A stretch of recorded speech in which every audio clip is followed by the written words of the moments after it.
Hello, everyone, and welcome back to another episode of Parenting is Easy, said no one ever.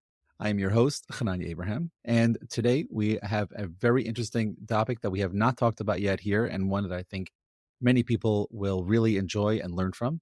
And I am joined by my guest, Anna Maria, who has been an author, and in her first book, Love at the Border, is a I guess you could say her personal experience behind the scenes into the international adoption of a child.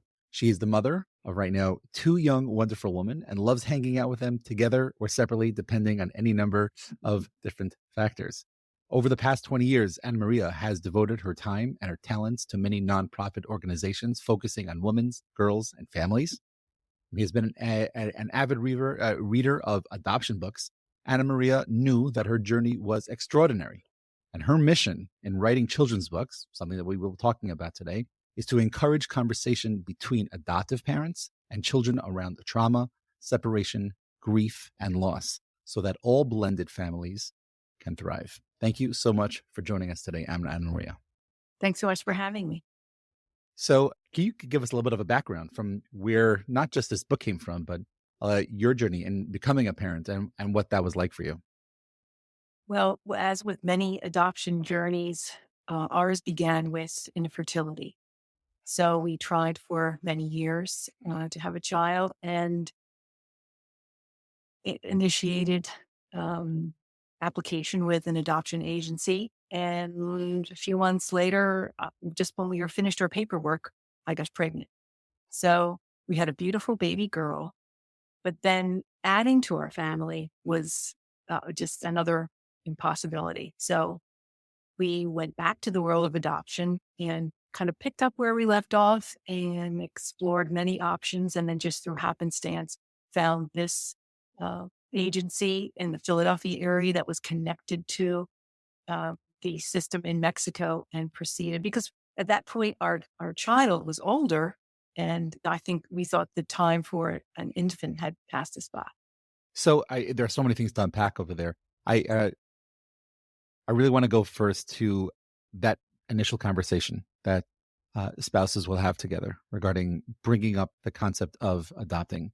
What is that like, and where can there be some, I guess, more information that parents that might be even contemplating this, the people that would be in the pre-contemplation stages, where can they sort of start the conversation and approach a partner about it? Well, because we had sort of crossed that bridge earlier, the conversation when we actually signed paperwork, for a second time was much easier. So, remember initially we were faced with the possibility of never having children. So the conversation was, I knew I was called to be a mother. I knew we were called to be a family. So it was either that or we weren't even sure what the options were, but we decided to explore locally. And this was before internet, before, you could really do research.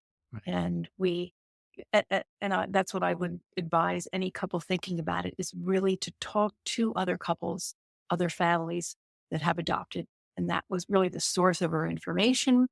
And we were pointed in the direction of this particular agency and went with that. So it's really a combination of things, but always, I hate to use the word networking, just being informed through others is really the first step.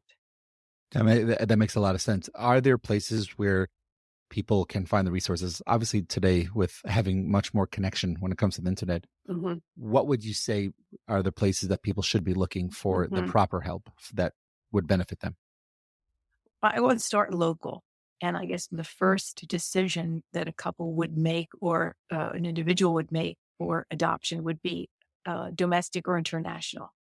So the landscape of international has changed a lot within the last few years, just because of politics, because of the conditions and circumstances of particular countries. So that's really the first decision to make. And domestic adoption, it's just more productive to explore resources in your own neighborhood, in your own state, where state laws would take precedent, and then kind of move on from there. That makes a lot of sense. So there you are, thinking about having a child, signing the papers, and then being able to fortunately have a child on your own. What's Mhm. going through your head at that point that regarding the family actually growing, and that you're calling for be a parent is going to happen, and then also having this other idea about having another child another way. What's going through your head at that point? Well, I can describe it as that we totally bought into the myth of adoption. So we were just happy with our little girl. Isn't it wonderful? Now we're going to add another little girl to the family. Isn't this great? And that went on for years. And so we were thinking about that. And just to fast forward a little bit, that's the reason that I'm writing the children's books, is that I say to my fellow authors and folks that are interested in my books that Disney has perpetuated the myth of adoption for years. And what I'd like to do is really encourage honest conversation between adoptees and adoptive parents so that they understand that all adoption begins with separation and loss and grief. And to acknowledge those things are the things that will increase the chances for a healthy family and how Mhm. families really thrive. So you're saying it's through that acknowledgement and maybe even acceptance of loss and grief, where that connection to an adoption child can be budded and started. Yes, Okay. and that the child out. We adopted our daughter from Mexico at age 7, so she had so many memories and so many uh, things, people, places, events, foods, smells, sights, sounds that were important to her memory.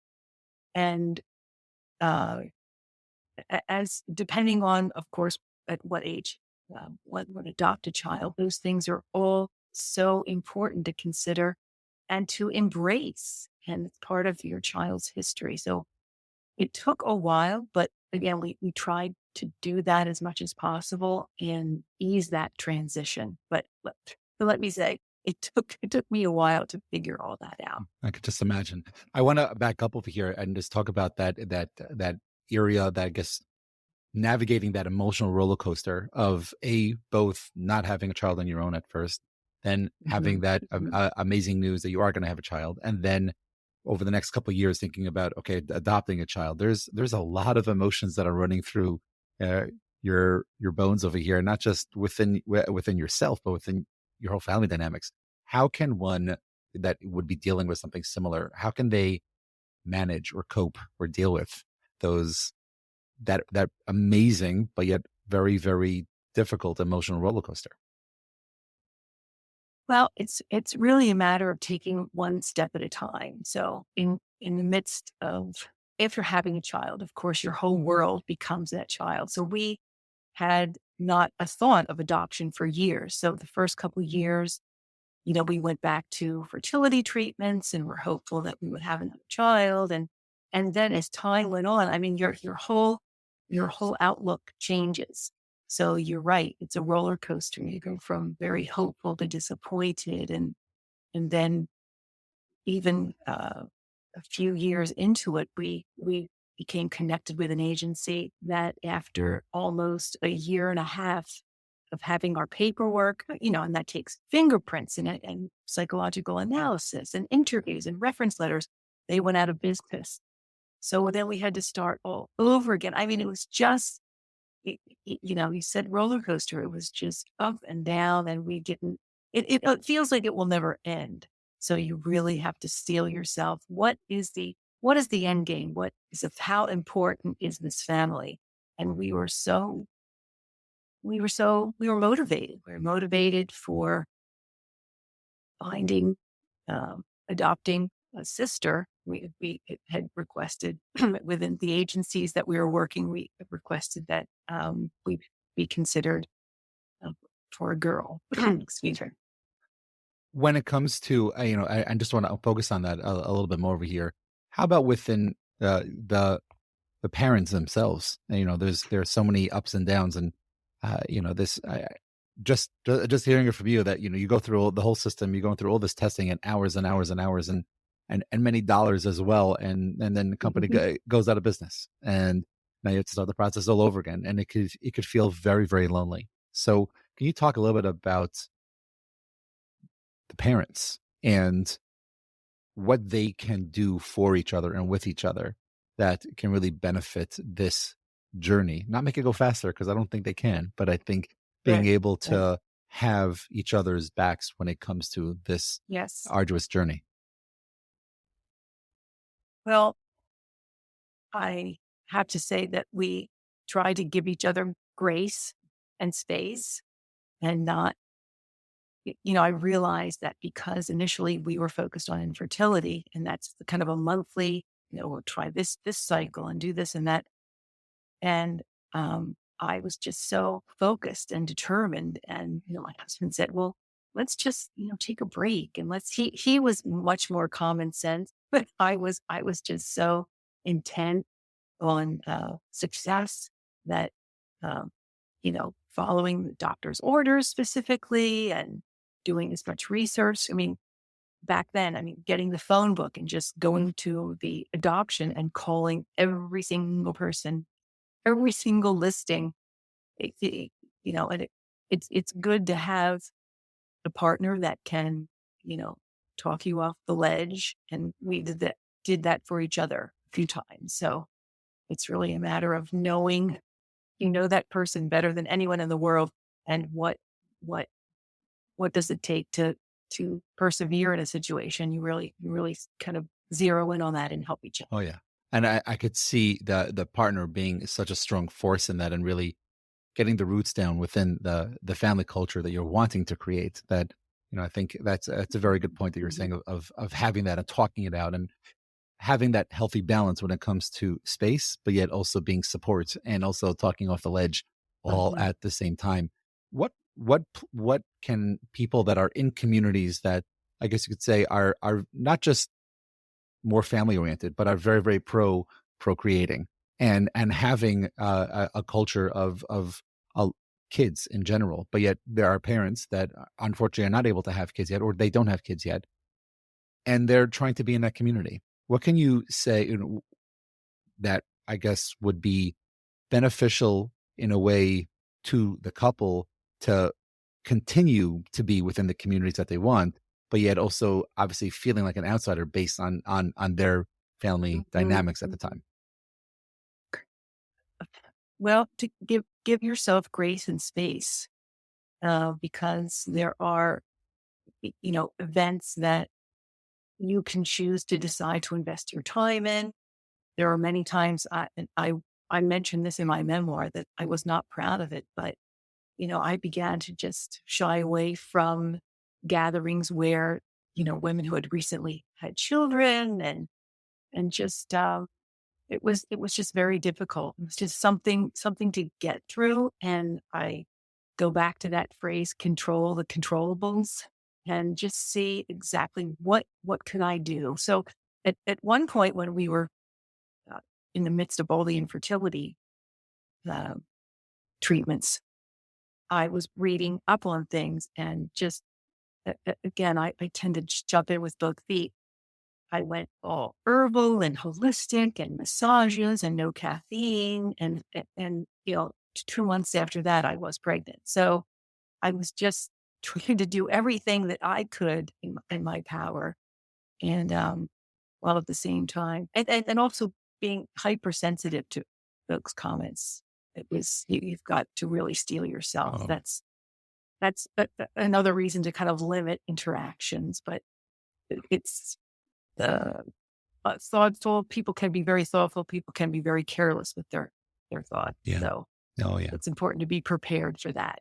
Yes, yes, and I think that's something that, having spoken to a number of people that have gone through infertility, that sensitivity is also heightened. So it could be something that someone meant in a very innocent way, Right. and Of course. and Yes. they're really meaning to the best, but the way it comes out, Mhm. or in that situation that it comes out in that place, can be very, very hurtful and really have an impact on both the person and on the family dynamics in that sense. Yes. So, yeah, okay, thank you for sharing that. I think that's a very, very important point over here. But going back to the adoption area of things and seeing what that process like, can you talk us out? You're talking about finding things local first, but the process itself, are there certain things, a certain mindset that parents should have beforehand to know what they're getting themselves into for the long run? Because it's not just something where you go online and like Amazon, it's there 2 days later.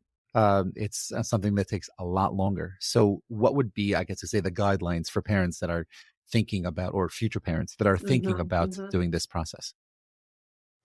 Just, well, I mean, big picture, lower your barriers, because all aspects of your life come under scrutiny. And that includes the kind of the home inspection or house visit, I forget, the home visit. You're writing essays about yourself. You're getting reference letters. You're filling out endless questionnaires. You have interviews at the agency. So there are so many things that uh, you know. I was just, can't they see I'm a good person? I mean, why do we have to go through all this? The anger was always, simmering underneath, that we were subject to such scrutiny. And of course, again, you mentioned the financial aspect is or it's deep. And so, there is a lot of, um, there's a lot of resentment, and you have to just steel yourself and move beyond that, because again, keeping your eye on the end goal is the most important thing. Yeah.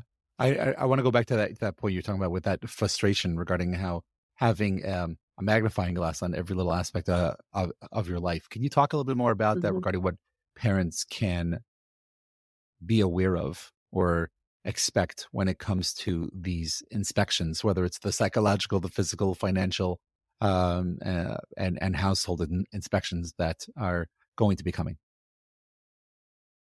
Well, it's all of those things, and my advice is just be yourself and be honest, because in we explored a number of different adoption agencies, and we obviously decided in the end to go international. But several of the open adoption agencies that we explored would ask for videos, and this was years ago, but they were not. So there's a lot, probably more of that now. Video testimony. How did you get to this place? What are you like as a person? How do you interact with your spouse? What kind of mother do you think you'll be? All these questions that needed to be answered via video. So you're talking to a possibly a birth mother, and you're being judged and measured. And the only thing you can do is present yourself honestly and as forthrightly as you can, to make sure that your intentions are known, that you want a family. Yeah. I think that could be very, very, very helpful for parents to have that understanding of it's not just about, oh, I really want a child, but it's about the person that you're going to be taking into your house. There's so much preparation that's needed as well. And I will get back to like, okay, so how does a person prepare for it at home? But I first want to talk a little bit more about just that feeling of when someone gets pregnant, they have a couple of months, if not even beforehand, to start preparing Mhm. for being a parent at a certain day, whether it's a planned Right. date or an unplanned date.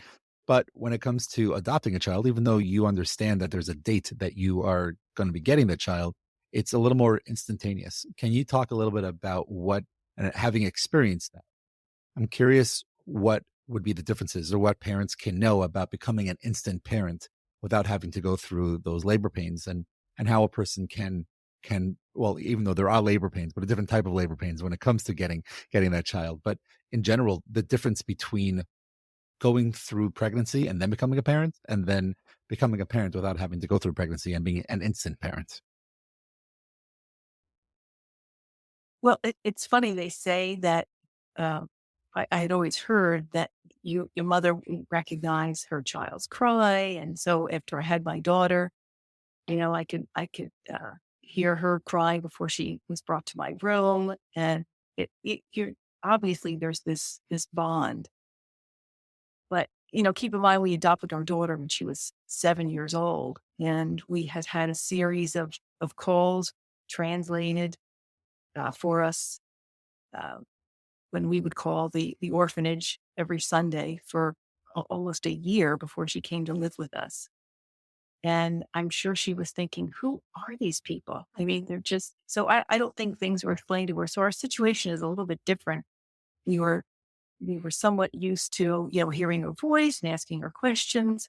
But the moment she came to live with us, that was really something. All of a sudden, think about it. She was in Mexico one day, and then the next day she went to sleep in suburban Philadelphia, and she was just uh, she was beyond confused and didn't speak the language. And, at the time, I didn't realize all that she had really lost. So I'm only thinking about, oh, at last our family is together. Isn't this wonderful? But the transition, took years.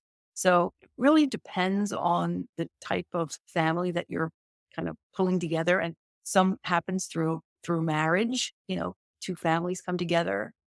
Um, and adoption can happen at all different ages and stages. And sometimes there are sibling groups, but in our case, it was, it takes a while for these transitions to happen. So that's my parting thought. Yeah, I think that that bond doesn't happen overnight. A tree doesn't grow overnight, and I think for Right. parents to understand they're in this for the long run, and you want to be able to be there for your child on that first day, and walking them down to by their wedding, and maybe making your grandparent as well. So I think that's really something that it doesn't just happen in an instant. And yes, you became an instant parent, but it doesn't mean that you're going to be have that Mhm. instant bond in that parenting of that child. So we talked about the bond, we've talked about the everything that leads up to and being able to actually become a parent. And I think there are so many things that can happen within that relationship that changes over time. And I'm sure from when you started this journey to when you look back at it now, you think about, oh my gosh, oh, those things that I didn't even know to even think about when it came to the adoption process, and Mhm. and bringing this child and making them a part of the family, and us a part of their family. When it comes to the child asking questions about themselves, their origin, and how it sort of came about from them being into your family, and also from your decisions to bring that child into the family. How can a Mhm. parent go about dealing with those questions that come from a child? Yes. Well, the best advice, excuse me, that I've read and have implemented is just be honest about every aspect of adoption. And if you're adopting an infant or a very young child, children want to know their stories. They want to know where they come from, how did all that happen. And in being honest about adoption and even open about the concept of adoption before that concept is even understood by the child, I think is really important because that's their story of how they came into the family. So let's be honest about that. Let's celebrate that. And, with every possible family decision, communicate you are loved, you are wanted, you are part of this family. And for us, we had a biological child. So there was that competition, that little bit of rivalry that existed and still exists. They're 28 and 29. And so it's really, really interesting, but you're constantly trying to obviously do the best you can, but honesty and as much information as possible is So crucial. I wanted to delve into that point. I'm happy you brought that up because that was one of the things I wanted to talk about. When there is a family that has a child or multiple children, and then they adopt, I think that always in the back of someone's head might be, well, you love them more, or and there's a Mhm. level of a bond that you have with them that you'll never have with me, and it could alienate that child. So I'm curious when it comes to dealing with that right in the moment, and it could be different from different ages, from when they're 7 and 8 to they're 8 and 20 to 28 and 29. How can parents go about dealing with that in a way where not just all parties are happy, but it's the most beneficial for the short and long term in those type of Mhm. such situations. Well, there's no one magic parenting, advice or school of thought that I can give except make time for each child individually, which I understand maybe we had two. So maybe if there are more, that is obviously a challenge. But that's what I tried to do. And I honestly, I don't think I did enough. But each child, has, well, her own, I'll say her because we have two girls, her own gifts, her own interests, her own personality. And as we began to see those personalities unfold, obviously we already knew our older daughter, our biological child. And most of the time, I mean, it did crack us up. They were completely different personalities, only and exacerbated by the fact that one was trying to learn English and speak English. So it was always, again, the rivalry was there, and our younger adopted daughter was trying to play catch up a lot of times. But you just try and be as even as you can and make those decisions um, with the thought that each girl had to be her own Yeah, self. and I think there are probably so many stories, and I'm like watching your face as you're talking over here of different types of examples that have come up over the years from grade school, middle school, high school, and beyond, and just seeing so many different scenarios of, well, you love them more, or well, it's not fair that blank, Mhm. whatever it is. I think that's something that that is common in even in families that have only biological children. Exactly. So Right. so That's I think right. having a child that was not born to either mom or dad or both of them, I think it could add to that and really make it something that could be an issue in the household. And I think when you talk about spending time with a child and having a child feel valued for who they are, and having a sense of, oh, I am important because of me, and giving that time. And I think there could be a Mhm. mixture of both spending the time as parents with that child and also individually with Mhm. that child. And it doesn't have to Right. even be leaving the house and doing their favorite activities outside the house, but it could be within the house, from favorite dinner to TV show to board game, and Right. and doing Cooking, exactly, baking cookies. exactly, yes. And having that, this is what this child wants to do, so that's what we're going to do. And I also think when we're talking about that, just to add a little bit more to that, I mean, I know you're more the professional in this one than me, but having a sense of, okay, so as a family, since Saturday nights we do baking, so tonight's going to be Joey's turn to pick what it is we're going to be baking, and as a family, picking what that individual wants. So it's not just about giving that individual attention for what they need, but I think Exactly. also within Yeah. the family to say, hey, they also have a say. They are just Right. as important, and giving them a voice. I think Right. that goes a very, very long way. So, uh, do you mind sharing maybe one or two of those? Well, when you look back at it now and laugh about those type of stories that have happened over the years, where one child will try to pin the other one based on, I guess, the biological factor within the family dynamics. Well, the only thing, the thing that's coming to my mind is, again, I mentioned they were two opposite. And naturally, with someone who is struggling to write and read English, let's just say homework was not her favorite activity. Our other daughter happened to be in the gifted program, and she was straight A. She loved to read, and she was a wonderful student, musician. But our younger daughter, as it evolved, she spent so many creative hours, so much creative time trying to get out of homework. It was somewhat hilarious. So we were always, catching her. Um, oh, they had something called reading Olympics. And maybe all kids have that.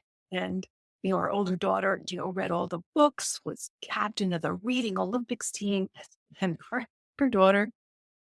got the T-shirt, went on the bus trip, but then later we found out she had not read one of the books that was she just went along and just BS'd her way through. It was really, you know, it's so comical. So, a lot of those things ended up with us just laughing hysterically. Some of them were not so funny, but she was just, kept us entertained with a lot of Oh, this. wow. And I'm sure you have so many more stories on that, but that is a really good one. And I'm curious, you look back at it now, and there you are, over 20 years of from when you adopted your daughter, and having this family. What would be like one or two things that you would want that younger version of you as a parent to know that Mhm. you can say now? Well, so here was the turning point that I didn't really mention, because we started to talk about adoption beginning with separation, grief, and loss, which is so important for any family to keep in mind, no matter how magical the delivery of that baby is, or the child, whatever. When I began to just notice this pattern of behavior, which was, making up stories, or crying, or temper tantrums, or the things that we were dealing with, I started to read more about it. And the book, The Primal Wound, opened up a whole new world for me. So this was had to be 2 or 3 years after the adoption, when I was just seeking more information. Of course, we were seeing some therapists, working together as a family and with our daughter individually. And this concept of adoption beginning with grief and loss was so powerful for me to understand that, and has, transformed how we approach things, how we did our parenting, and again, sought help with therapists. So if I would have known that earlier, now all these years later, that concept is out there. I've read, I'm part of adoption groups on Facebook and whatnot, and folks talk about that. But back then, it wasn't as well understood or known. And from that point on, I think, I began to understand how much she had lost. What does it mean to be adopted into a totally strange country, different family, and get used to all that? So that took a while for me to understand, and I wish that it happened Have you earlier. ever had an opportunity to talk about that with her yet? Yes. Oh, yes. I'm And curious what that conversation was like. she yeah, she downplays it a little bit, because she is, I mean, I'll dare to say she's happy now. She's of course, she's a college graduate. She's in a very professional position. She is actually helps out in the Hispanic community. She did reclaim her language. She's totally fluent in Spanish. She lost her Spanish within 3 months. And although we were encouraging for her to try and retain it, there was some anger there. She said, why did you adopt me if you can't even speak Spanish?" Well, all that became a non-issue, within a few months, because she spoke English, could not speak Spanish at all. But then as middle school approached, middle school and high school, and she was, began to take Spanish in class, I think hearing it came back to her, and it was like a flood. Wow. And when she um, entered college, she was almost fluent by the time she entered college.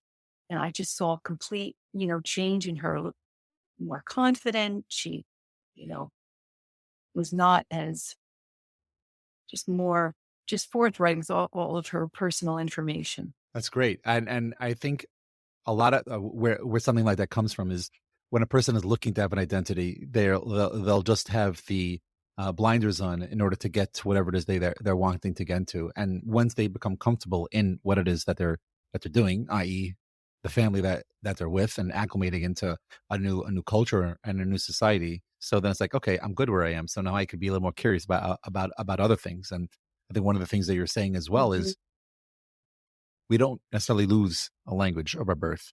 And even though it may get closed up and the key may be thrown away, but when we start to explore, when we become curious to those things in the past that we've become accustomed to when we were younger, the floodgates start opening up, and it just like there's a connection, Mhm. which in the therapy world, when we talk about inner child work and how a person can connect to the inner self, I think that's something that anytime we embrace something that we have been doing or were doing when we were younger, it's a way to connect to the inner versions of ourselves. So that's, I think, one very good area of we talk about of dealing with the grief of self in order to deal with the loss and the grief that your daughter was going through. I'm curious if there's one more thing that you can think Yes. about that, looking back now, 20 years later, that you were like, I wish Anna Marie knew this.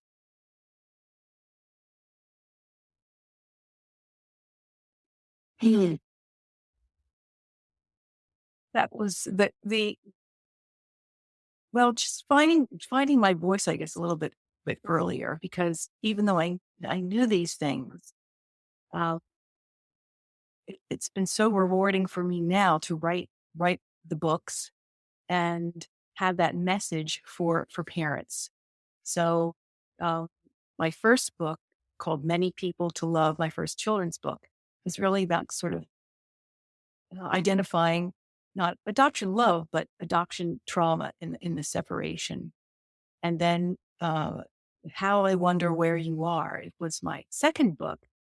And it was really permission given for adoptees to recognize that there's trauma and grief in their lives.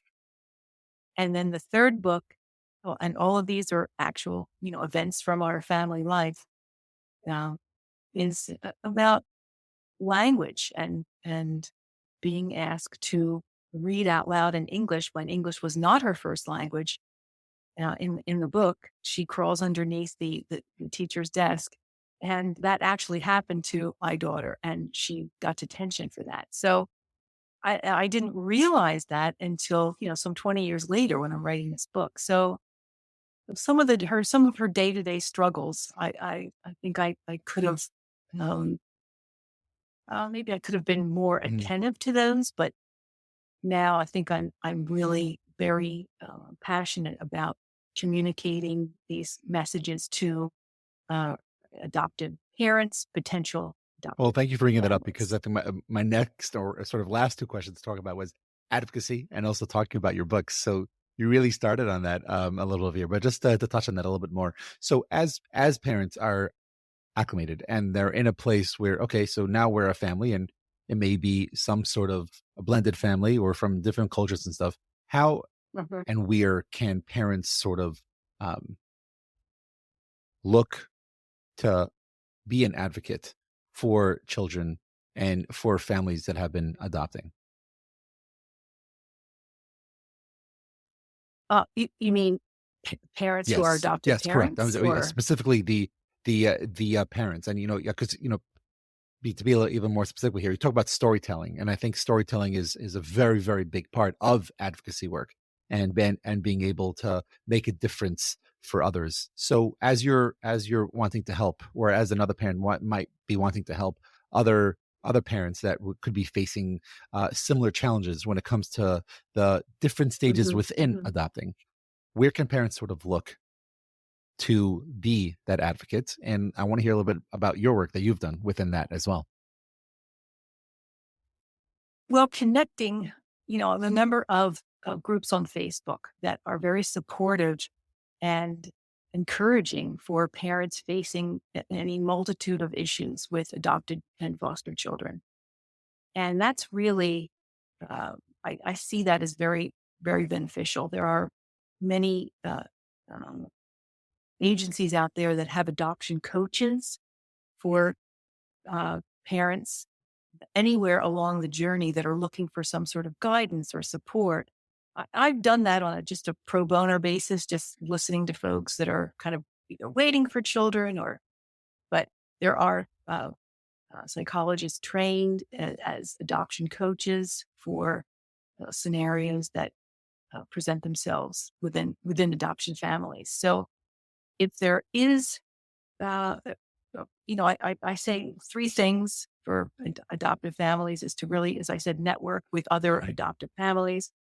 Do your research. So, like books like Primal Wound, and just what are the theories out there that are that explain what trauma and grief is for an adopted child.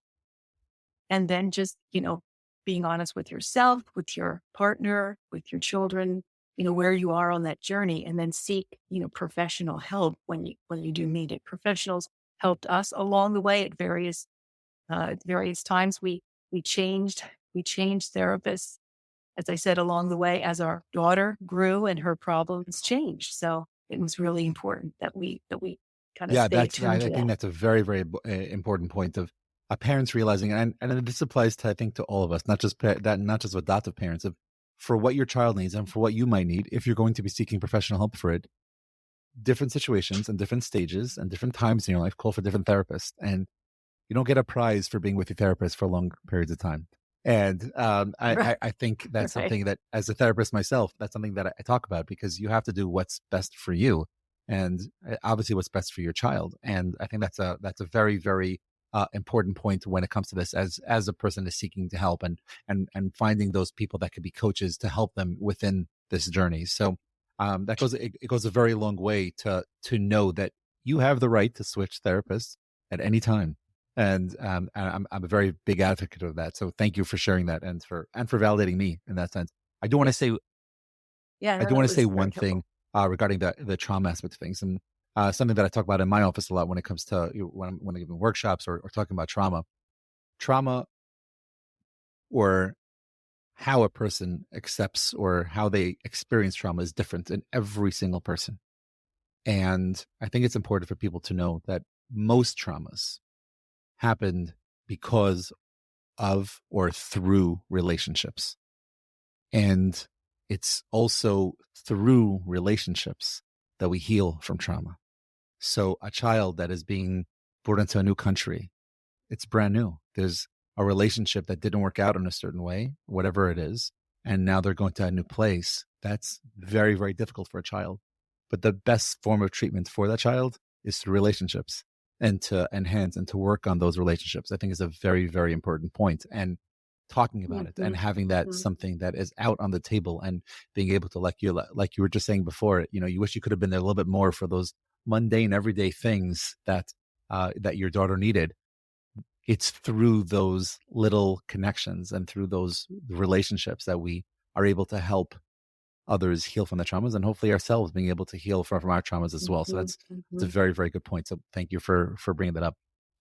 Is there maybe one or two points that we haven't talked about today as we sort of wind down when it comes to adopting, when it comes to advocacy, when it comes to having a relationship with the entire family that maybe we haven't talked about, that you usually do talk about when it comes to both your journey and overall advice towards Mhm. adopting?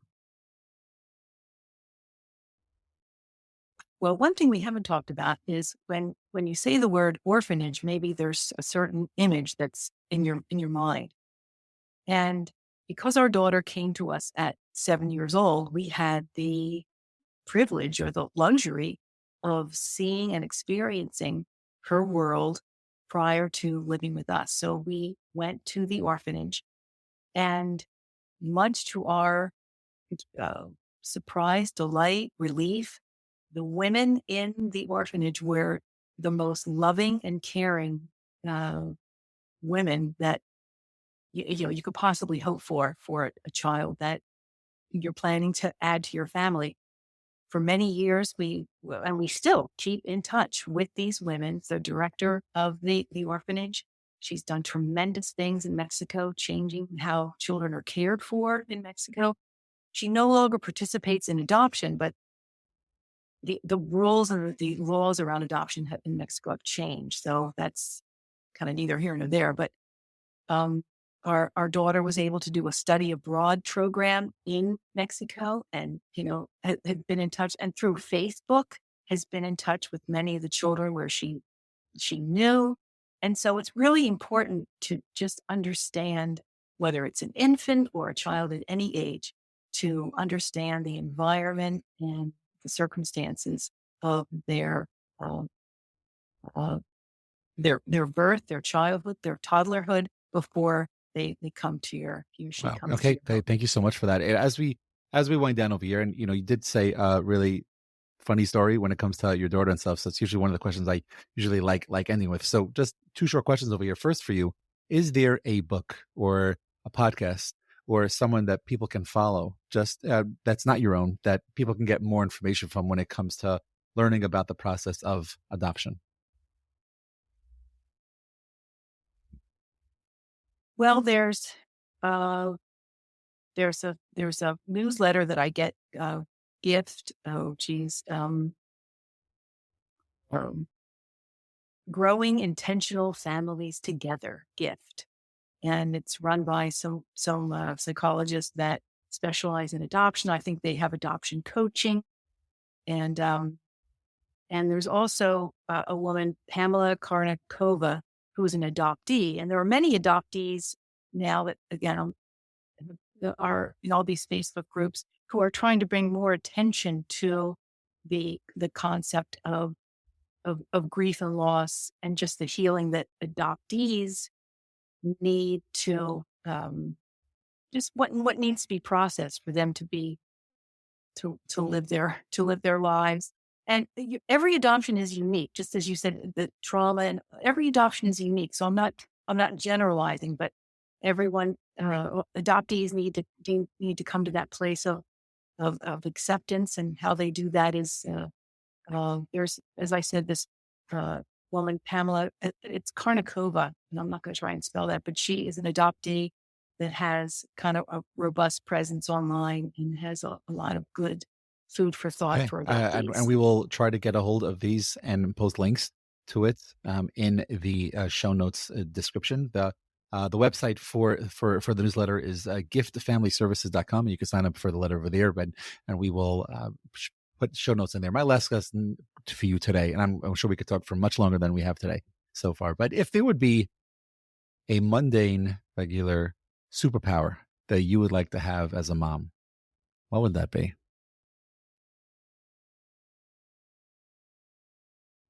To know my daughter's innermost thoughts.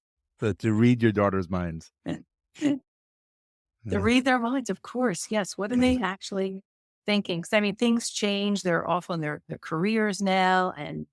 But, you know, it was not easy for either of them to kind of be thrown together. As I said, totally different personalities.